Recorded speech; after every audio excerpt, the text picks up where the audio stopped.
हम गायत्री मंत्र के साथ इस कार्यक्रम को प्रारंभ करेंगे। आइए सब मिलकर गायत्री मंत्र बोलते हैं। ओम भूर्भुवः स्वाहा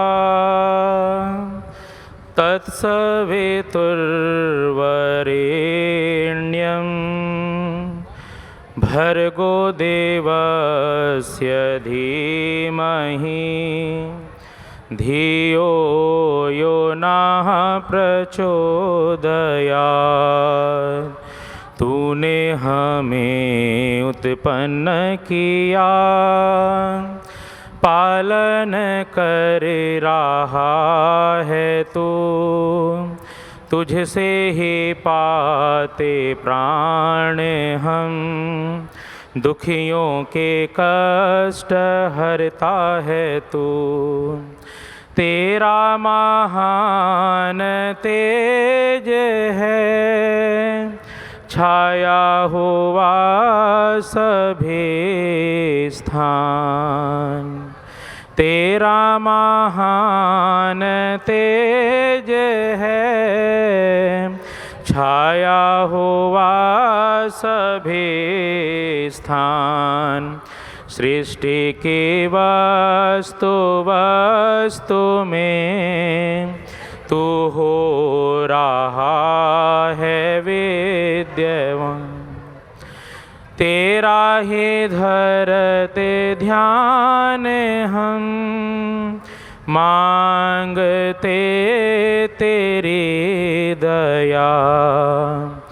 ईश्वर हमारी बुद्धि को श्रेष्ठ मार्ग पर चला।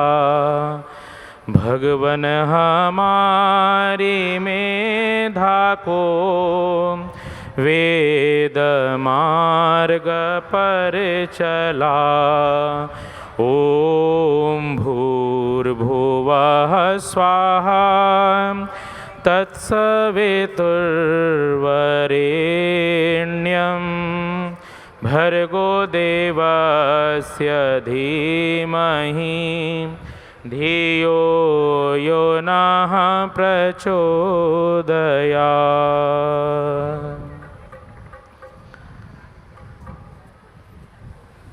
सत्र प्रभु भक्ति से, ईश्वर वंदन से प्रारंभ हो, ऐसी कामना के साथ में हमारे बीच में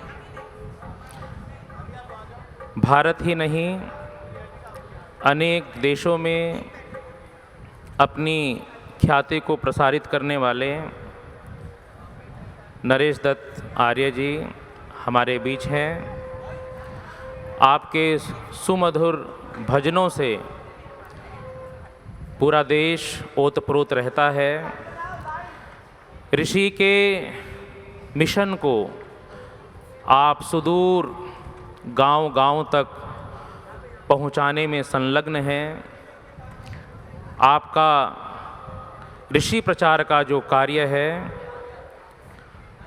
वो आज से नहीं, वर्षों से हम जब से देख रहे हैं तब से, चाहे वो एक गांव का छोटा सा मंच हो या इस महासम्मेलन जैसे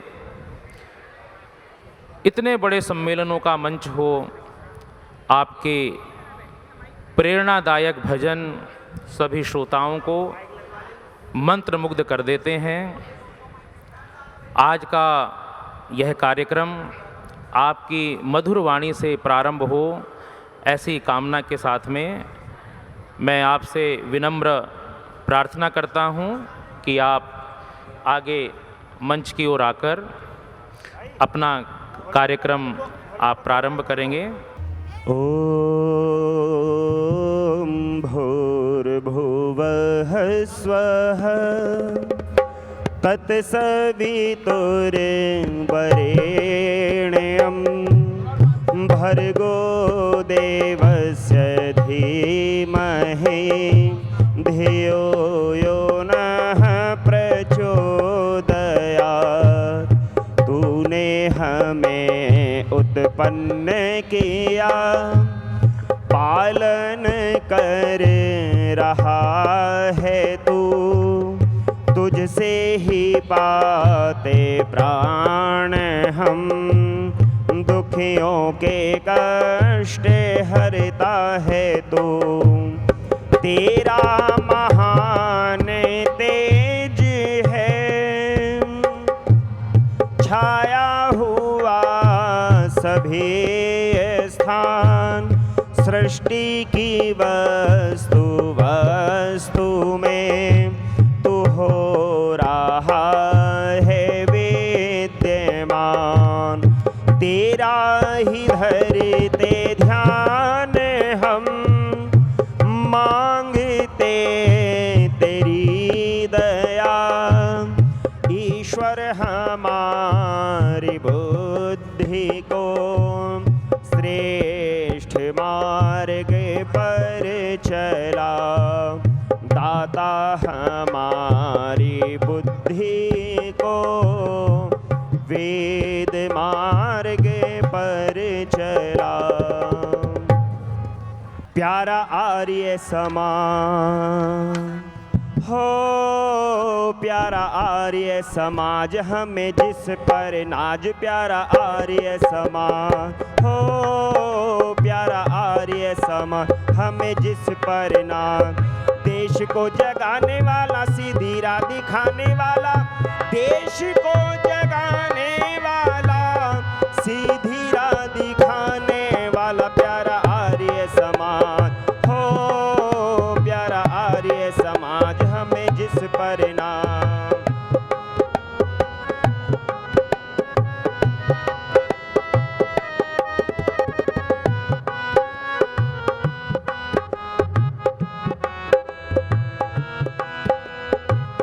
स्वामी दयानंद जी की है ये निशानी, खून दिया श्रद्धानंद ने समझ करके पानी।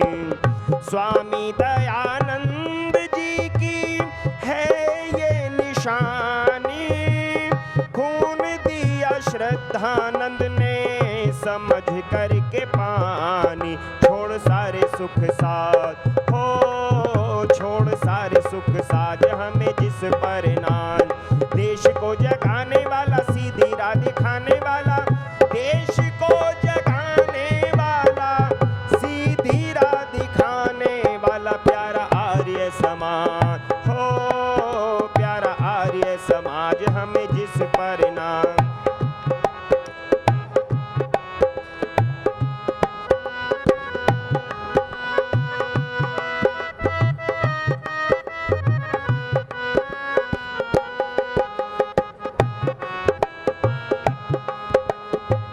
हिंदू ईसाई नित बन रहे थे, चोटी व यज्ञों पवित्र कट रहे थे। हिंदू ईसाई नित बन रहे थे, चोटी और जनेऊ नित कट रहे थे। बने आज महाराज हो, बने आज महाराज प्यारा आर्य समाज। देश को जगाने वाला, सीधी राह दिखाने वाला, देश को जगाने वाला, सीधी राह दिखाने वाला प्यारा आर्य समाज हो, प्यारा आर्य समाज हमें जिस पर नाज। प्यारा आर्य समाज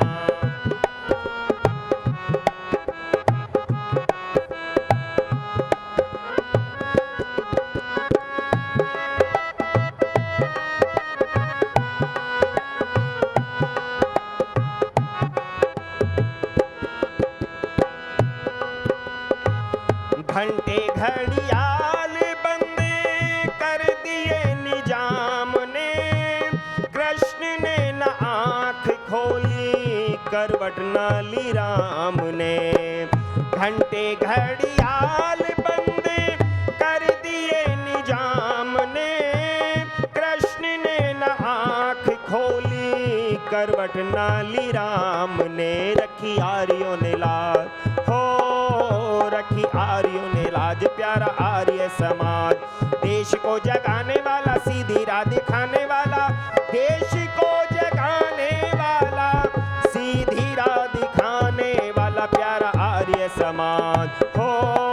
प्यारा आर्य समाज, हमें जिस पर नाज प्यारा आर्य समाज।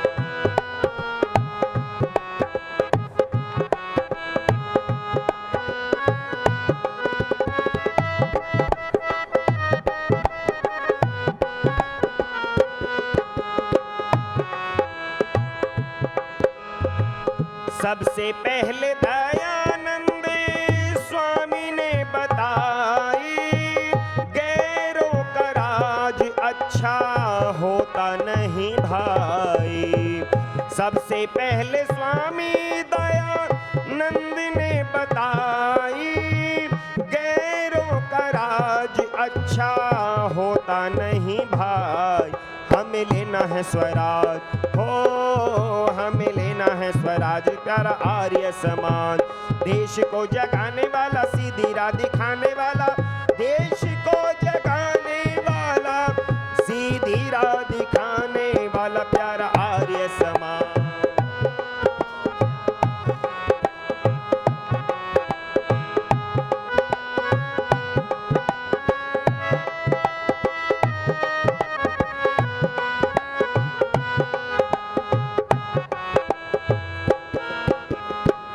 आर्य समाज ने तो अनगिन उपकार है, उतर ना सकेगा नरेश तुझ पर जो भार है।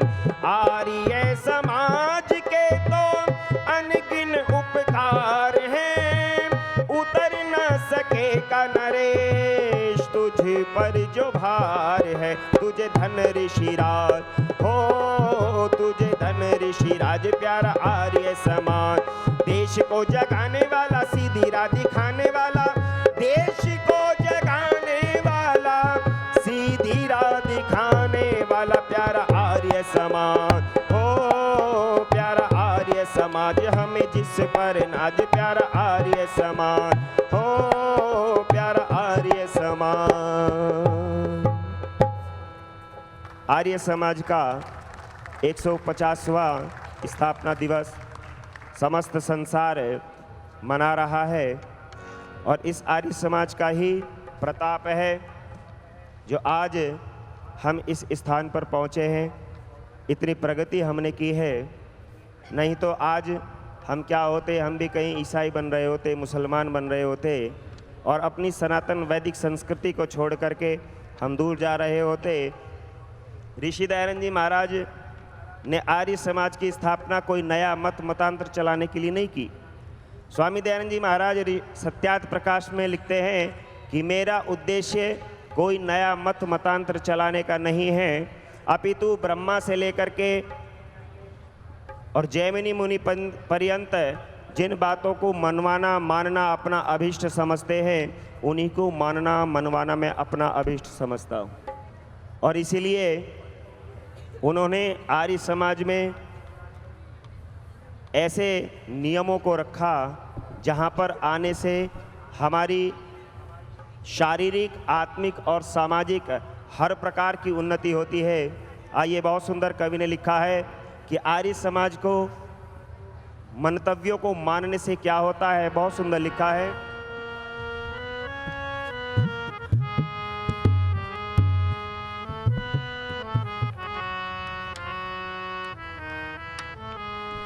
कि आने से इसमें बदले विचार,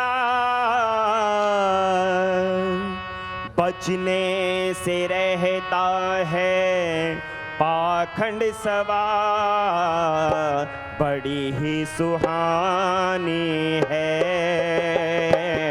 यह आर्य समाज, ऋषि की निशानी है यह आर्य समाज। आने से इसमें बदले विचार, बचने से रहता है पाखंड सवार, बड़ी ही सुहानी है यह आर्य समाज, ऋषि की निशानी है।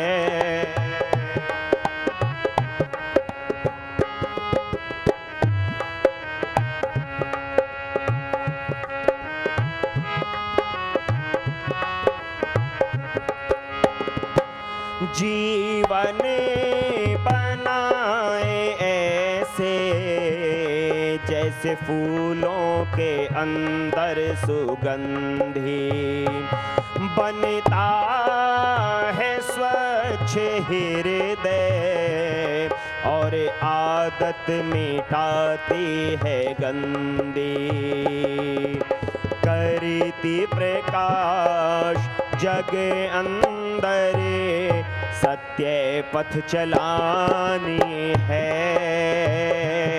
यह आर्य समाज ऋषि की निशानी है, यह आर्य समाज।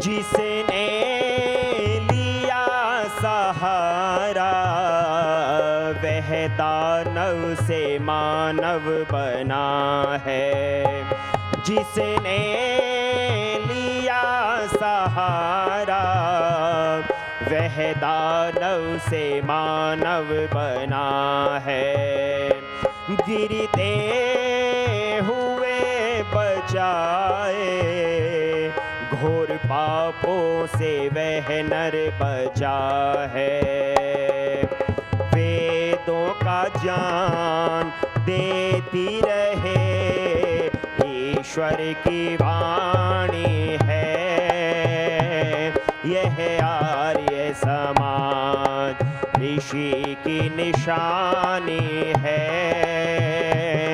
यह आर्य समाज। आने से इसमें बदले विचार, बचने से रहता है पाखंड सवार, बड़ी ही सुहानी है।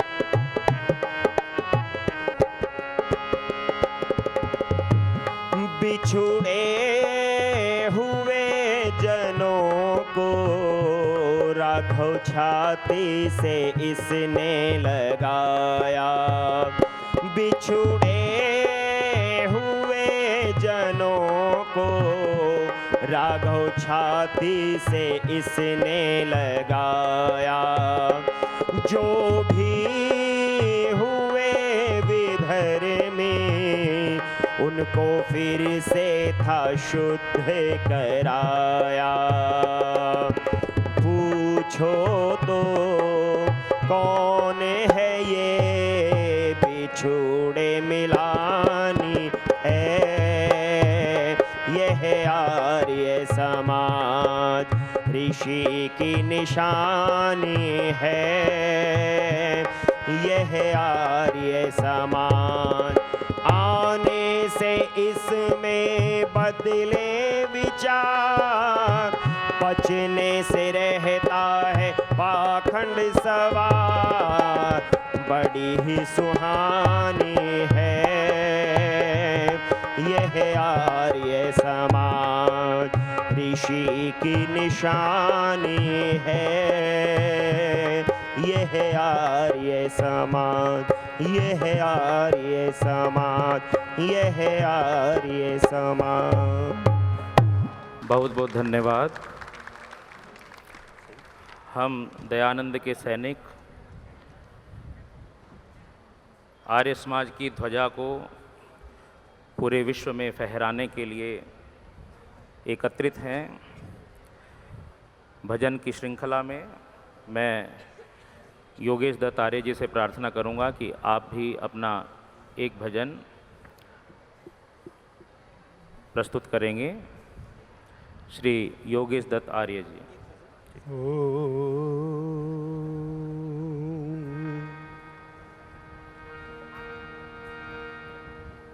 ओम शन्नो मित्रः शं वरुणः शन्नो भवत्वर्यमा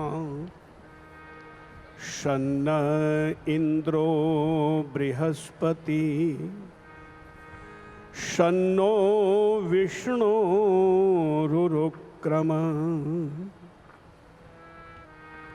नमो ब्रह्मणे नमस्ते वायो त्वमेव प्रत्यक्षं ब्रह्मासि त्वामेव प्रत्यक्षं ब्रह्म वदिष्यामि ऋतं वदिष्यामि सत्यं वदिष्यामि। तन्मामवतु तद्वक्तारमवतु अवतु मामवतु वक्तारम्।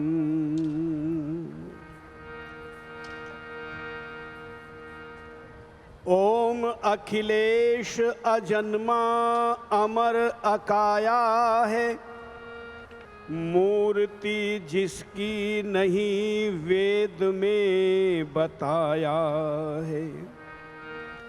चर्म के चक्षुओं से जो न देखा जाता है, धीर योगी उसे अंतःकरण में पाता है।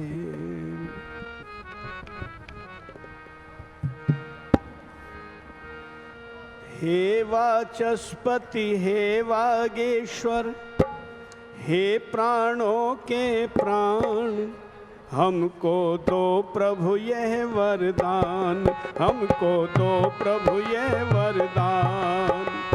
हे वाचस्पति हे वागेश्वर, हे प्राणों के प्राण, हमको दो प्रभु यह वरदान, हमको दो प्रभु यह वरदान।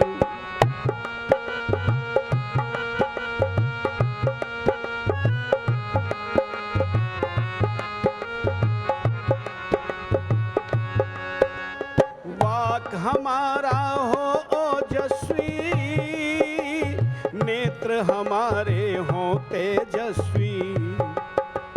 वाक हमारा हो ओजस्वी, नेत्र हमारे हों तेजस्वी। श्रवण करें शुभ श्रोत्र हमारे, स्वस्थ घ्राण हो प्राण तपस्वी। बाहुओं में श्रम शक्ति यश दो, मस्तिष्क में सद्ज्ञान, हमको दो प्रभु ये वरदान, हमको दो प्रभु ये वरदान। हे वाचस्पति हे वागेश्वर, हे प्राणों के प्राण, हमको दो प्रभु ये वरदान, हमको। नाभि केंद्र निरोग रहे नित, हृदय स्नेह श्रद्धा से पूरित। नाभि केंद्र निरोग रहे नित, हृदय स्नेह श्रद्धा से पूरित। रोग मुक्त हो कंठ माधुर्य, कर कर तल कर पृष्ठे परहित। रोग मुक्त हो कंठ माधुर्य, कर कर तल कर पृष्ठे परहित। दशों दिशाएं सुख बरसाएं हम पर हे भगवान, हमको दो प्रभु ये वरदान।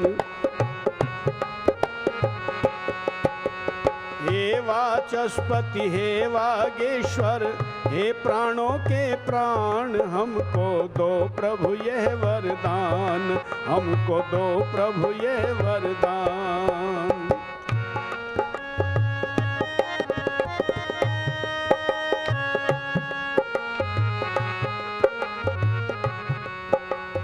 उमंग भरी शुभ शांति विराजे, सुख संपदा चहूं दिश साजे।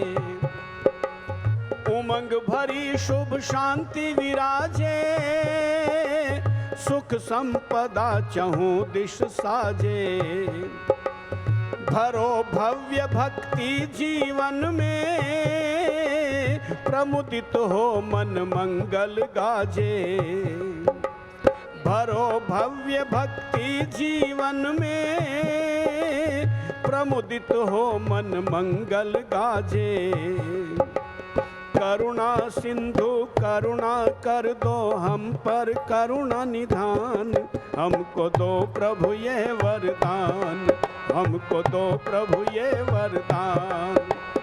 हे वाचस्पति हे वागेश्वर हे प्राणों के प्राण, हमको दो प्रभु ये वरदान।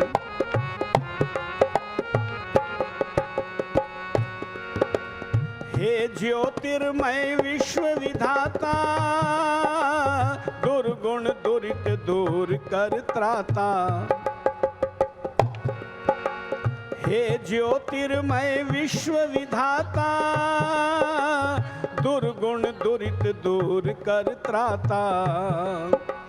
चले सदा कल्याण मार्ग पर, ऐसी बुद्धि दे दो दाता।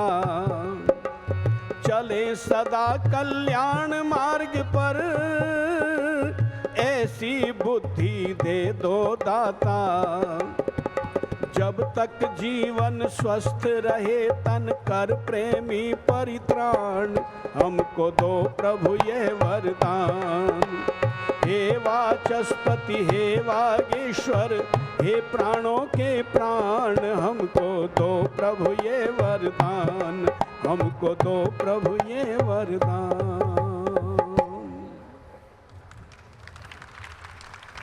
वेदी पर विराजमान सभी सन्यस्त वृंद, विद्वद्गण, गुरुकुलों से समागत ब्रह्मचारी और ब्रह्मचारिणियाँ, संयोजक महोदय, संचालक महोदय और मेरे सामने विश्व के कोने कोने से समागत सभी आर्य भद्र पुरुषों, वंदनीय मातृशक्ति और राष्ट्र की मुस्कान, होनहार प्यारे प्यारे बच्चों, नवयुवक साथियों, एक गीत का समय मिला तो एक गीत तो हो गया, और यदि संचालक जी की अनुमति हो तो एक गीत और सुना दूं छोटा सा। चलिए, कहते हैं अगर मौन है तो स्वीकृति है। एक गीत की अनुमति और मेरे को मिल गई है।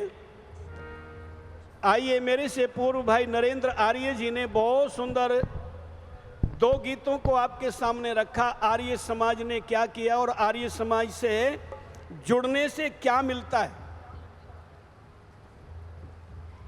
महर्षि स्वामी दयानंद सरस्वती ने, क्योंकि ऋषि तो ऋषि होता है और ऋषि भूत का स्मरण करते हुए, वर्तमान में चिंतन करते हुए और भविष्य तक की बातें अच्छी प्रकार से जान लेता है।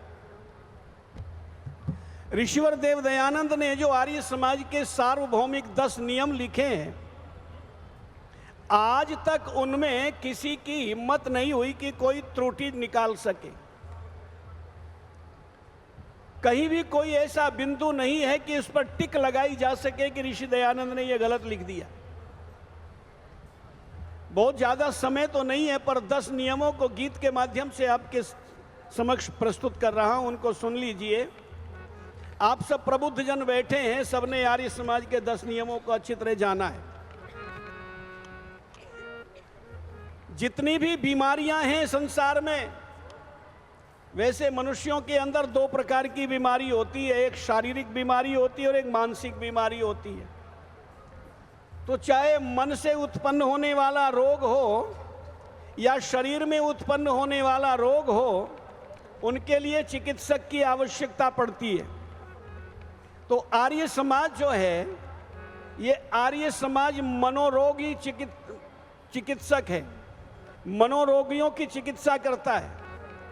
और मन में जब कोई रोग नहीं होगा, तब मन के अंदर शुद्ध विचार आएंगे, व्यवहार भी शुद्ध होगा और फिर समाज, राष्ट्र भी शुद्ध जो है अच्छा बनेगा।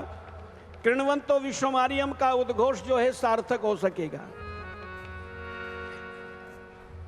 इसी बात को दृष्टिगत रखते हुए ऋषि दयानंद ने ये 10 नियम बनाए थे। जो हरता हर रोग ऋषि ने सभी विटामिन भरी, ये नुस्खा तैयार करके दिया है।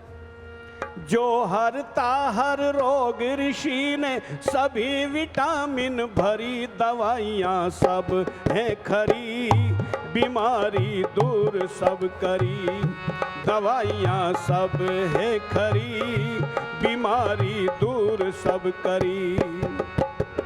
जो हरता हर रोग ऋषि ने सभी विटामिन भरी, दवाइयाँ सब है खरी, बीमारी दूर सब करी, दवाइयाँ सब है खरी। ये नुस्खा 10 नंबरी। पहला नंबर, सब सत्य विद्याओं का है आदि मूल परमेश्वर, अहंकार की प्रबल व्याधि शामक, ये पहला नंबर। सब सत्य विद्याओं का है आदि मूल परमेश्वर, अहंकार की प्रबल व्याधि शामक, ये पहला नंबर। दूजा नंबर, ईश दयालु निराकार सर्वेश कृपालु। दूजा नंबर, ईश दयालु निराकार सर्वेश कृपालु, निर्विकार सर्वांतर्यामी, उपास्य सर्वोपरि, दवाइयाँ सब है खरी। ये नुस्खा 10 नंबरी। दवाइयाँ सब है खरी, बीमारी दूर सब करी।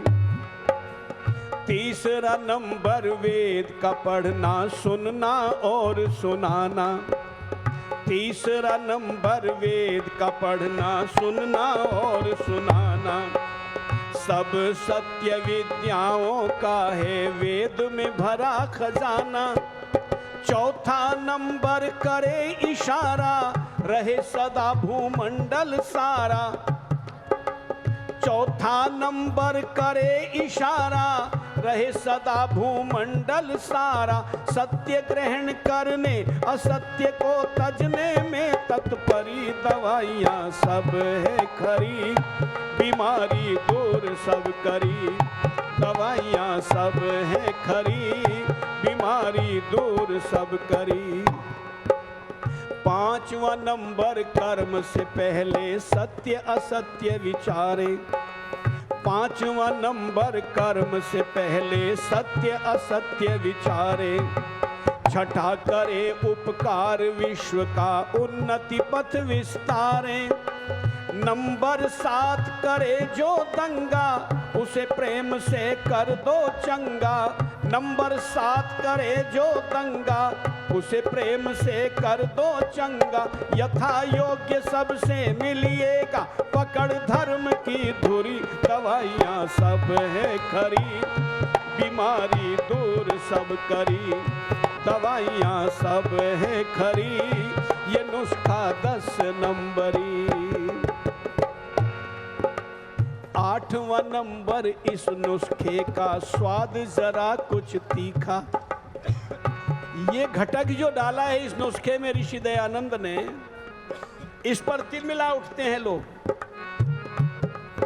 अविद्या का नाश और विद्या की वृद्धि करनी चाहिए। 8वां नंबर, इस नुस्खे का स्वाद जरा कुछ तीखा। विद्या की हम वृद्धि करें, सर पाखंडों का नीचा।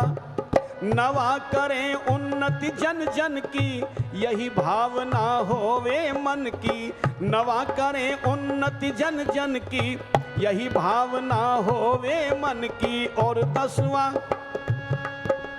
10वां नियम बद्ध हो मानव, नियम जो सर्वहितकारी। दवाइयाँ सब है खरी, बीमारी दूर सब करी। दवाइयाँ सब है खरी, बीमारी दूर सब करी।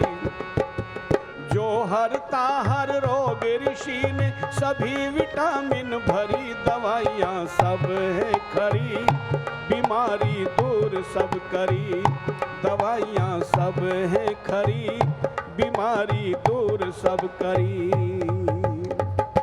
सभी बीमारियों का एक ही इलाज है, आर्य समाज है जी, आर्य समाज है। इन्हीं शब्दों के साथ वाणी को विराम। ओम शांति। बहुत बहुत धन्यवाद पंडित योगेश दत्त आर्य जी का। आपके मधुर भजनों से हम ओतप्रोत हुए। अब मैं पंडित नरेश दत्त जी से प्रार्थना करता हूं कि आप 10 मिनट के लिए अपने भजन रखेंगे। पंडित नरेश दत्त आर्य जी।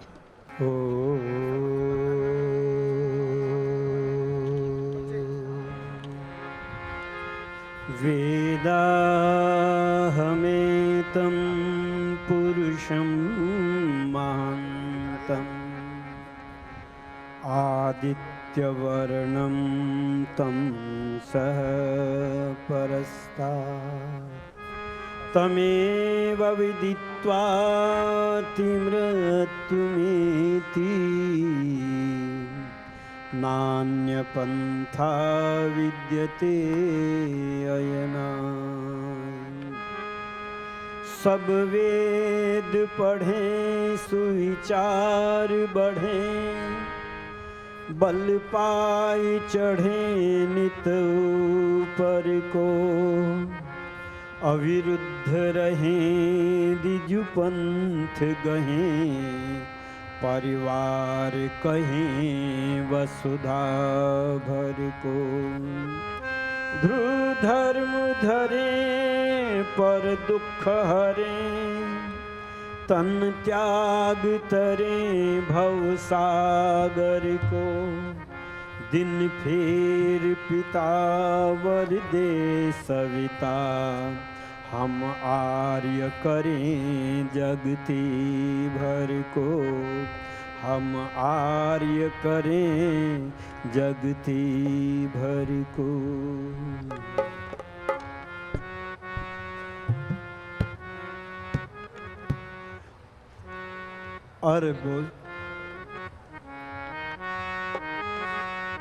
अरबों साल पहले यहाँ आर्य समाज था, आर्य समाज था, आज भी है और कल भी रहेगा। अरबों साल पहले यहाँ आर्य समाज था, आर्य समाज था, आज भी है और कल भी रहेगा।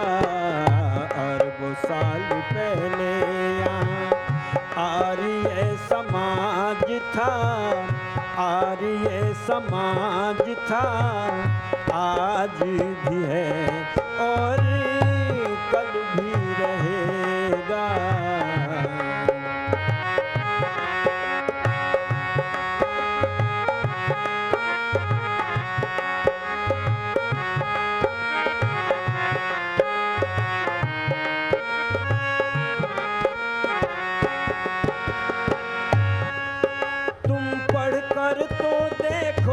हमारे वेद बताते हैं, तुम पढ़कर तो देखो हमारे वेद बताते हैं।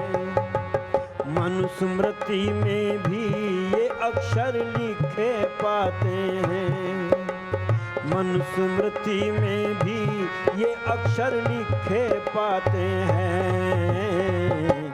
करने को वर्णन जिनका, करने को वर्णन जिनका ऋषियों का रिवाज था, ऋषियों का रिवाज था, आज भी है और कल भी रहेगा। अरबों साल पहले यहाँ समाज था, आर्य समाज था, आज भी है और कल भी रहेगा। अरबों साल पहले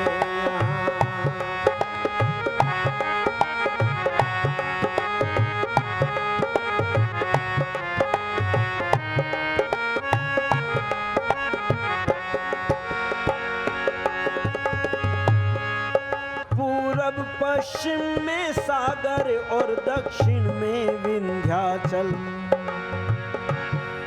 पूरब पश्चिम में सागर और दक्षिण में विंध्याचल, और उत्तर में हिमगिरी, बीच में आर्यावर्त अटल, और उत्तर में हिमगिरी, बीच में आर्यावर्त अटल। उत्तमता के कारण इसका, उत्तमता के कारण इसका मुल्कों में लिहाज था, मुल्कों में लिहाज था, आज भी है और कल भी रहेगा। अरबों साल पहले यहाँ आर्य समाज था, आर्य समाज था, आज भी है और कल भी रहेगा। अरबों साल पहले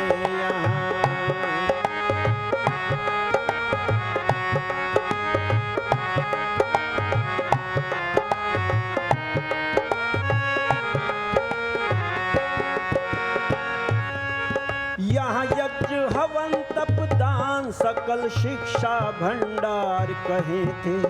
यहाँ यज्ञ हवन तप दान सकल शिक्षा भंडार कहे थे। बल विद्या बुद्धि तेज और गौओं के ला रहे थे।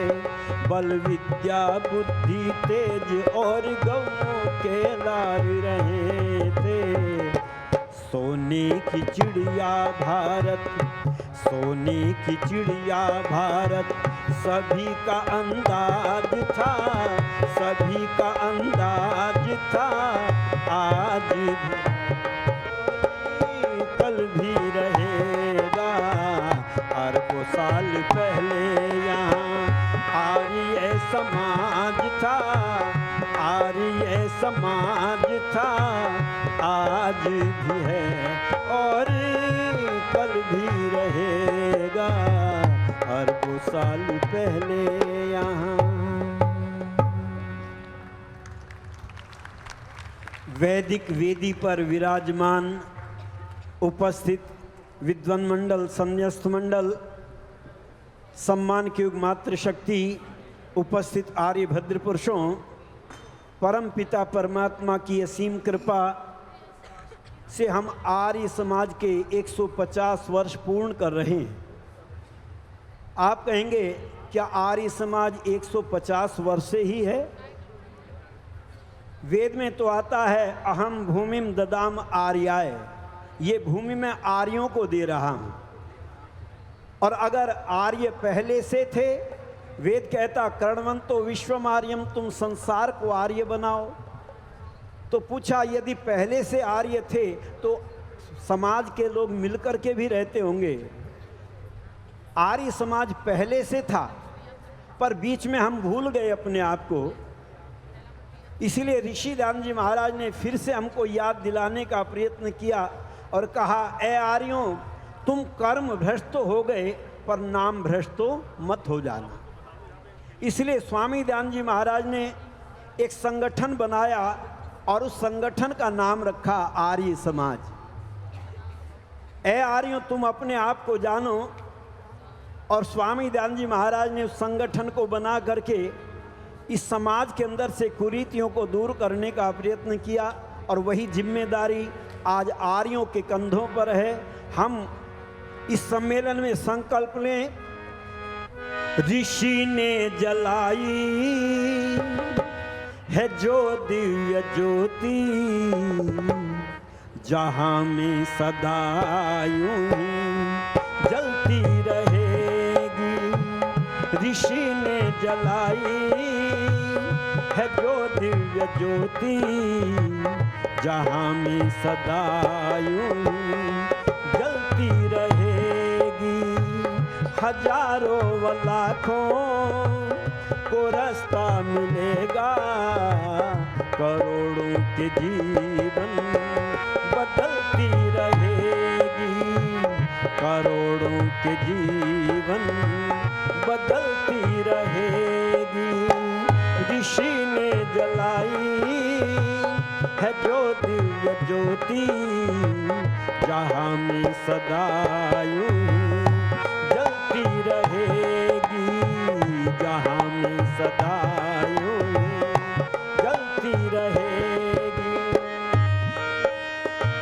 जिधर से भी निकले जिस वक्त लेकर ये हाथों में पाखंड, खंडनी पता कहाँ, ये हाथों में पाखंड, खंडनी पता का तो धर्म देश जाति के सब दुश्मनों को, धर्म देश जाति के सब दुश्मनों को ये पैरों के नीचे मसलती रहेगी, ये पैरों के नीचे मसलती रहेगी। हजारों व लाखों को रास्ता मिलेगा, करोड़ों के जीवन बदलती रहेगी, करोड़ों के जीवन बदलती रहेगी। सुनो ध्यान धर कर ए दुनिया के लोगों, सदा आज से इन दीवानों की मस्ती, हाँ सदा आज से इन दीवानों की मस्ती, सदाचार का भाल ऊंचा करेगी, दुराचार का सर कुचलती रहेगी, दुराचार का सर कुचलती रहेगी। आपके मन में प्रश्न पैदा होगा, स्वामी दयानंद जी महाराज को आर्य समाज की स्थापना करने की जरूरत क्यों पड़ी? तो वेद में मंत्र आता है, तो उसका अर्थ जब महर्षि दयानंद जी महाराज ने चिंतन किया, विचार किया, मनुष्य के सबसे बड़े दो शत्रु कहलाते हैं, पहला शत्रु है अविद्या और दूसरा शत्रु है गरीबी। इसलिए राष्ट्र से दोनों शत्रुओं को दूर करने के लिए स्वामी दयानंद जी महाराज ने आर्य समाज रूपी संगठन बनाया, जिससे हम अविद्या को दूर कर सकें। और विद्वानों ने कहा अविद्या ही मनुष्य का सबसे बड़ा शत्रु है।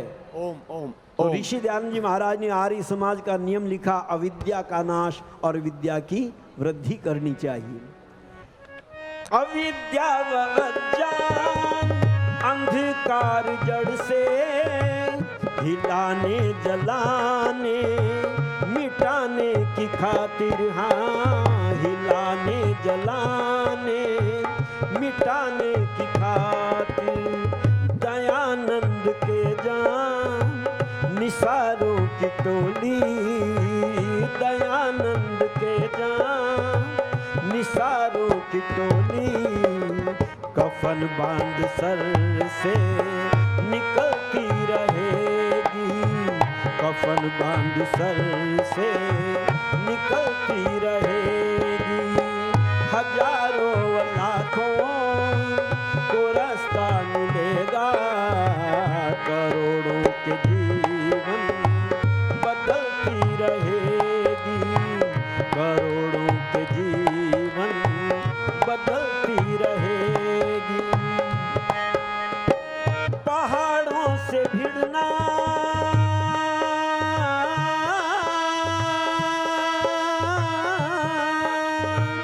पहाड़ों से भिड़ना, तूफानों से लड़ना, जन्म से ही हमको सिखाया ऋषि ने, हाँ जन्म से ही हमको सिखाया ऋषि ने।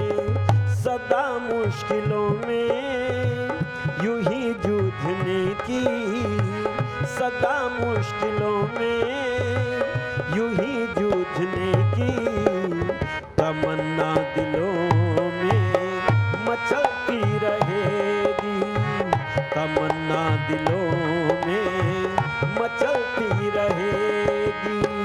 हजारों लाखों को रास्ता मिलेगा, करोड़ों के जीवन बदलती रहेगी, करोड़ों के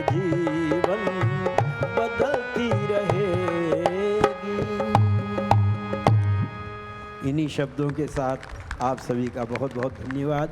आगामी कार्यक्रम से बहुत बहुत आभार पंडित नरेश दत्त जी का। पंडित नरेश दत्त जी आर्य जगत के ऐसे वरिष्ठ भजनोपदेशक हैं जिन्होंने अपने जीवन को आर्य समाज के सिद्धांतों के प्रचार के लिए समर्पित किया। इस समस्त आयोजन समिति की ओर से आपका हार्दिक आभार। मेरा आर्य जनों से अनुरोध है कि आप सम्मेलन स्थल पर जहाँ जहाँ भ्रमण कर रहे हैं वहाँ से मुख्य पंडाल में सभागार में आने का कष्ट करें। यह सार्ध शताब्दी सभागार जिससे सभी विशाल कार्यक्रम, विराट कार्यक्रम यहाँ से हो रहे हैं, यहाँ भी आपकी उपस्थिति आपको धार्मिक चिंतन से, वैदिक चिंतन से, आध्यात्मिक चिंतन से ऊर्जावान करेगी। हमारा प्रयास है कि आर्य जगत के मूर्धन्य विद्वानों को, तपस्वियों को, सन्यासियों को, उपदेशकों को आप सभी के लाभ के लिए उनके उपदेशों से लाभान्वित कर सकें। मैं इसी क्रम में अनुरोध कर रहा हूँ हमारे अत्यंत आदरणीय आचार्य आशीष जी दर्शनाचार्य, जो निरंतर अपने जीवन को वैदिक दर्शन के प्रचार में, अध्यात्म की साधना में, युवाओं के निर्माण में, राष्ट्र की संस्कृति की रक्षा के लिए संकल्पबद्ध होकर कार्य कर रहे हैं। ऐसे जीवन अर्पित करने वाले, संपूर्ण जीवन वैदिक विचारों को समर्पित करने वाले आदरणीय आचार्य आशीष जी से अनुरोध है कि अपने आध्यात्मिक दार्शनिक प्रवचन से हमें लाभान्वित करें। श्रद्धेय आचार्य आशीष जी।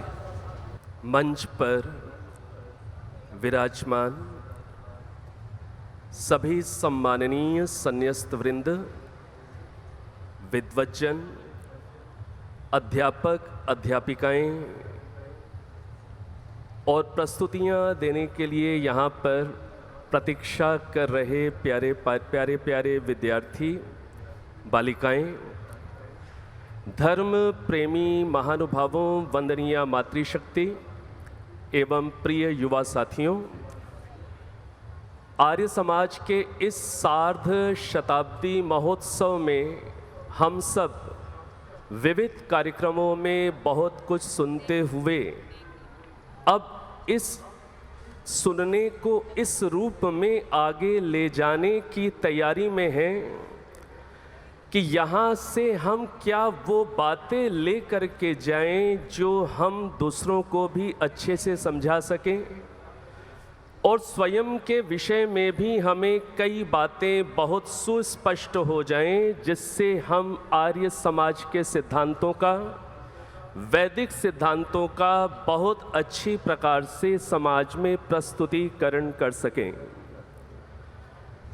आर्य समाज जो वैदिक धर्म की सच्ची प्रस्तुति करता है, वेद के आधार पर ध्यान साधना की पद्धति को समझाता है, आज इस समय आपके सम्मुख मैं लगभग 10-12 मिनट आर्य समाज के ध्यान साधना से संबंधित कुछ दार्शनिक विचारों पर, मान्यताओं पर, सिद्धांतों पर मैं आपके बीच में कुछ सैद्धांतिक दार्शनिक बातों को रखने का प्रयास करूंगा और वो बातें निश्चित रूप से ऐसी होंगी जो निश्चित रूप से कहीं न कहीं साधना के क्षेत्र में हमें स्पष्टता देते हुए, जहाँ पर हम अपने क्षेत्रों में निवास करते हैं वहाँ पर भी हम आर्य समाज की ध्यान साधना से संबंधित बातों को अच्छे से साझा कर पाएँ, इस दृष्टि से ये विचार मैं आपके सम्मुख प्रस्तुत कर रहा हूँ।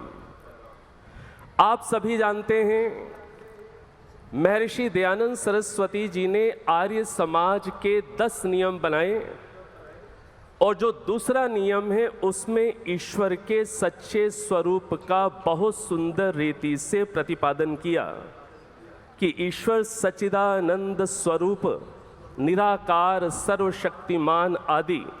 इस प्रकार से आर्य समाज के द्वितीय नियम में वेद के अनुसार ईश्वर का स्वरूप महर्षि ने प्रतिपादित किया। और सत्यार्थ प्रकाश के 7वें समुल्लास में हमें ईश्वर का ध्यान कैसे करना है, इसकी विधि को भी महर्षि दयानंद सरस्वती जी ने सत्यार्थ प्रकाश के 7वें समुल्लास में बहुत अच्छे से वहाँ पर समझाया है। इसी प्रकार से ध्यान से संबंधित, साधना से संबंधित, मुक्ति से संबंधित बातों को सत्यार्थ प्रकाश के 9वें समुल्लास में महर्षि ने विस्तार से प्रस्तुत किया है। यदि मैं आपसे प्रश्न करूं और ये प्रश्न आपने अपने अपने क्षेत्रों के अंदर, नगरों के अंदर और आपके अपने मित्र साथियों के साथ भी चर्चा में जो अभी वैदिक धर्म को समझने का प्रयास कर रहे हैं, उनसे भी ये प्रश्न आपने संभवतः सुना होगा। कई बार लोग इस बात को कहते हैं कि हम निराकार ईश्वर में कैसे सीधे ध्यान को टिका सकते हैं।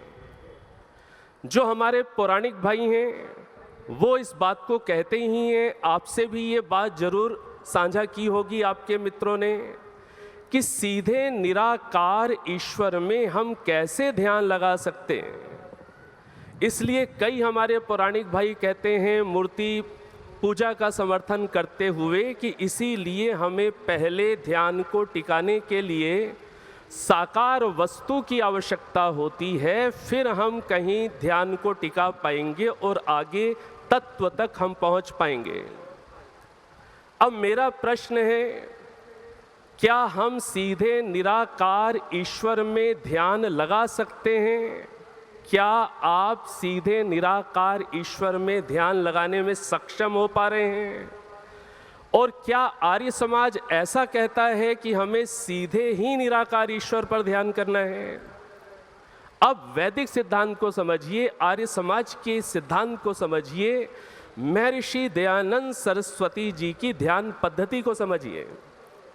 महर्षि दयानंद सरस्वती जी भी ऐसा नहीं कहते कि हम सीधा निराकार ईश्वर में ध्यान लगा पाएंगे।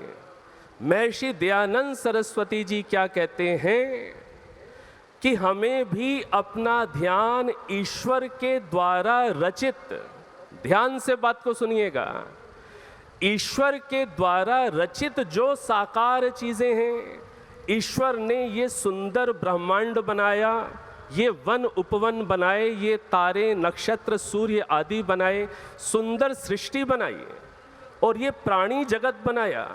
ईश्वर ने हम सबके, मनुष्यों के, प्राणियों के शरीर बनाए। महर्षि दयानंद सरस्वती जी क्या कह रहे हैं, वेद क्या कह रहा है, हमारे आर्ष ग्रंथ क्या कह रहे हैं कि हमें ईश्वर के द्वारा बनाई गई जो साकार वस्तुएं हैं, उन वस्तुओं को ध्यान से देखना सीखना है। उनको इस बुद्धि के साथ देखना है कि ये स्वतः नहीं बन सकती, और उनकी रचना को देखते हुए, उनकी संरचना को समझते हुए, जब हम आध्यात्मिक बुद्धि के साथ ईश्वर की बनी हुई कृतियों को देखते हैं, तब हम किसका ध्यान कर रहे होते हैं? हम साकार वस्तु को ही देखते हुए उन साकार वस्तुओं के निर्माता जो निराकार परमेश्वर हैं, उन तक पहुंचने की यात्रा प्रारंभ कर रहे होते हैं। तो समझना है ध्यान की प्रक्रिया को।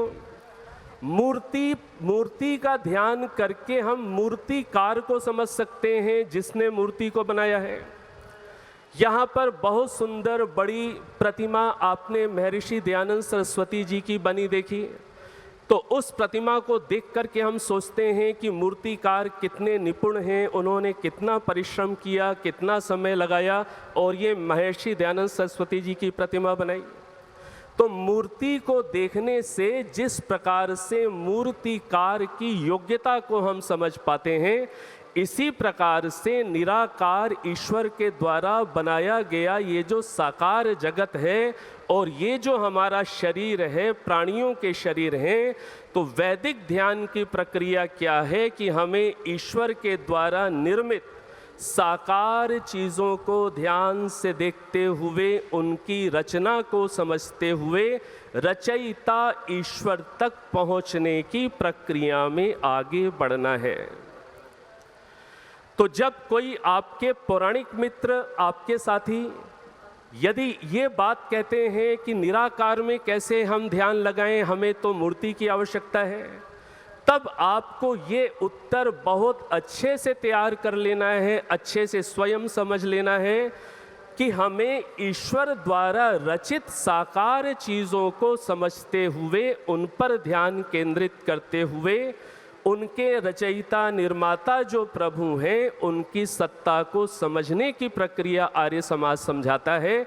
इसलिए जो लोग कहते हैं कि निराकार पर सीधे ध्यान नहीं टिकेगा, उन्हें साकार मूर्ति चाहिए, तो आप बताइए कि आप साकार ईश्वर के द्वारा रचित पदार्थ ही वो चेतन मूर्तियां होंगी या ईश्वर द्वारा रचित वो जड़ मूर्तियां हैं जिनको देखते समझते हुए हम निराकार रचयिता परमेश्वर को समझ सकते हैं, उनके ध्यान में गहरे जा सकते हैं। तो मेरे विचार से आप इस बात को समझ रहे हैं और इस बात को साथ में ले जाकर के अपने उन मित्र साथियों को जरूर समझाएंगे जो इस बात को कहते हैं कि बिना साकार के हमारा ध्यान कैसे टिकेगा। तो आप समझा पाएंगे कि ध्यान ईश्वर के द्वारा रचित साकार चीज़ों से प्रारंभ करके उस अनंत निराकार परमात्मा की ओर हमें बढ़ना होता है। और ध्यान से संबंधित एक बहुत विशेष बात, ध्यान को करने वाला ईश्वर को कहाँ अनुभव कर सकता है, ये हमें हमारे सभी पौराणिक भाई भी इस बात को बहुत अच्छे से स्वीकार करते हैं, मानते हैं कि ईश्वर कण कण में व्यापक हैं, सर्वव्यापक हैं, ईश्वर तो कण कण के वासी हैं, सभी मानते हैं। तो ऐसे कण कण के वासी परमात्मा को हम अनुभव वहीं कर सकते हैं जहां पर हम स्वयं हैं। अब प्रश्न है कि हम इस शरीर के भीतर हैं कि शरीर के बाहर हैं। तो आप सभी इस उत्तर को भली भांति जानते हैं कि हम इस शरीर के भीतर हैं। तब आपको ये संदेश वैदिक धर्म का बताना है, आर्य समाज का बताना है कि हम शरीर के अंदर हैं और परमात्मा सर्वव्यापक सब जगह होते हुए भी हमारे अंदर भी व्यापक हो रहे हैं। इसलिए आर्य समाज ये समझाता है कि आंख बंद करके हम अंदर जाना सीखें और अपने अंदर व्यापक हो रहे परमात्मा को अपने अंदर अनुभव कर पाएं। इस प्रकार से हमें आंख बंद करके अंदर उतरने की प्रक्रिया आर्य समाज सिखाता है और ईश्वर के द्वारा रचे हुए साकार पदार्थों को देखते हुए निराकार रचयिता परमेश्वर तक पहुंचने की प्रक्रिया को आर्य समाज समझाता है। तो मेरे विचार से इस प्रकार से यदि आप अपने भाई बंधुओं को आस पड़ोस में जो भी मित्र संगी साथी हैं उनको ये वैदिक धर्म की ध्यान पद्धति का आप संदेश देंगे तो वो भी आपकी सत्य बात को समझ सकेंगे और वैदिक ध्यान पद्धति को समझते हुए उस और आगे बढ़ सकेंगे। समय की सीमा को देखते हुए ये लघु संदेश मैंने आप सबके समक्ष प्रस्तुत किया है। आशा ये आपके लिए लाभप्रद रहेगा। आप सबका धन्यवाद। ओम।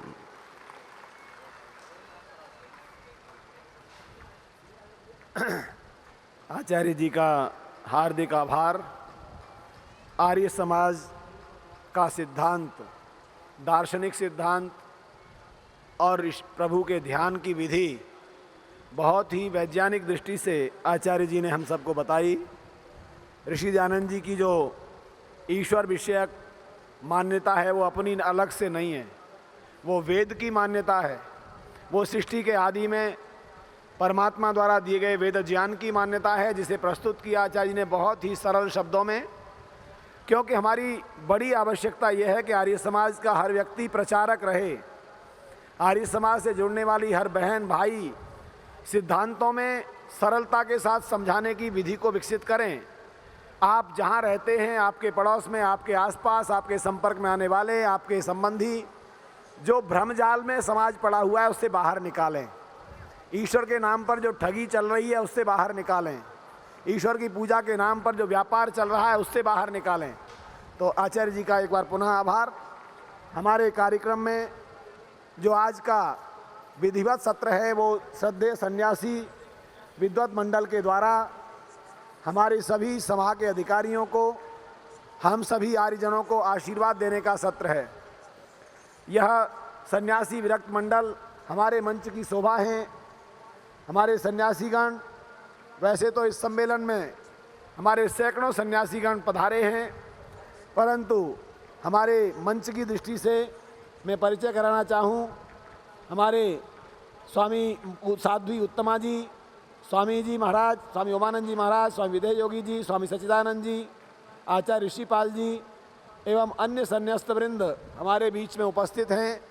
मैं हमारी जो इस आयोजन के पीछे विचारधारा है वह यह है कि हमारी आश्रम परंपरा जीवित रहे, जिसको ऋषि जी ने पुनः स्थापित करने का यह बहुत बड़ा उपकार हमारे ऊपर किया, उसको जीवित रखने के लिए और सन्यासियों को सर्वोपरि सम्मान देने के लिए हमारे सम्मेलन का जो उद्देश्य है, उसी के तहत आज मैं संन्यास्त वृंद से आशीर्वाद के लिए, जो हमारी बेटियां हैं पीछे मंत्रोच्चारण करेंगी, उसके बाद संन्यास्त वृंद आशीर्वाद देंगे और मैं इस क्रम को आगे बढ़ाऊंगा। फिर अगले सत्र का प्रारंभ करेंगे।